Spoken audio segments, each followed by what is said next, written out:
I took to dealing with the diagnosis much more of, I think I really assumed the motherly role of like, I'm going to love this kid no matter what, and I'm going to give her bows and make sure she's beautiful and dress her in the cutest clothes, and it's okay, and I'm going to decorate the nursery better than ever, and just kind of like provide that situation for her where she could feel nothing but complete and total love. And I never want her to feel like we have loved her less because of a diagnosis. That would break my heart. In fact, I bet our other kids would say she's the favorite. Sorry. We don't mean to make it that way. But my husband went straight to research. He found early intervention services. He found private insurance options that we could consider. Some of the greatest triumphs of my whole life when she was able to sit unattended and play with the toy and enjoy something as simple as sitting upright. It's just such a privilege that I take for granted all the time. And so you can only imagine the rejoicing that happened in our home when she pulled herself up to stand for that first time. And we did not get there on our own. There's no way. I have a communication degree. I do not have any sort of medical anything that I would know how to help my daughter. How was the staff able to teach you as a mother who's with her all the time some of those skills to help with her progression and development? I think the ability for them to come into our home and just kind of see where our furniture was, the floor plan, what Monroe was kind of gravitating towards, helped guide them to say, when she's sitting over here playing with these toys, support her in this way, or move her feet in order to like strengthen the position she's sitting in, or if she's crawling over here to get to this other toy, like help guide her with her hips.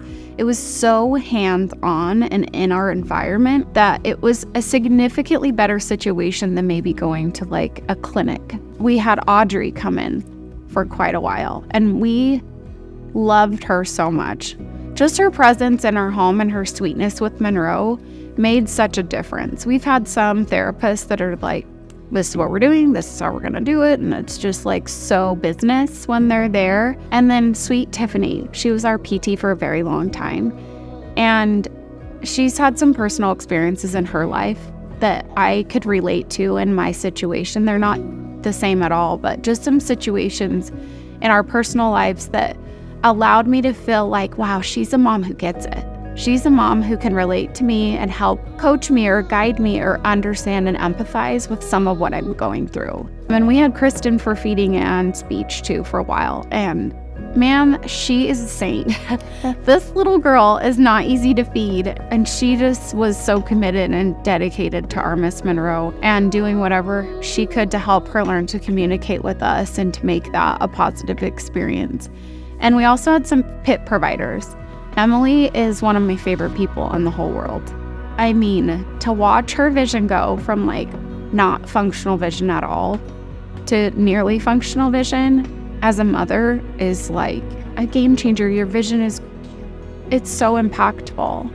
And just the creativity that she took in order to involve and include all of my children in some of her therapy sessions meant a lot to me, because it's hard as a mom to like, okay, not right now, little boy, or not right now, Scarlett. Like, no, I gotta help Sissy, and for them to be part of the experience.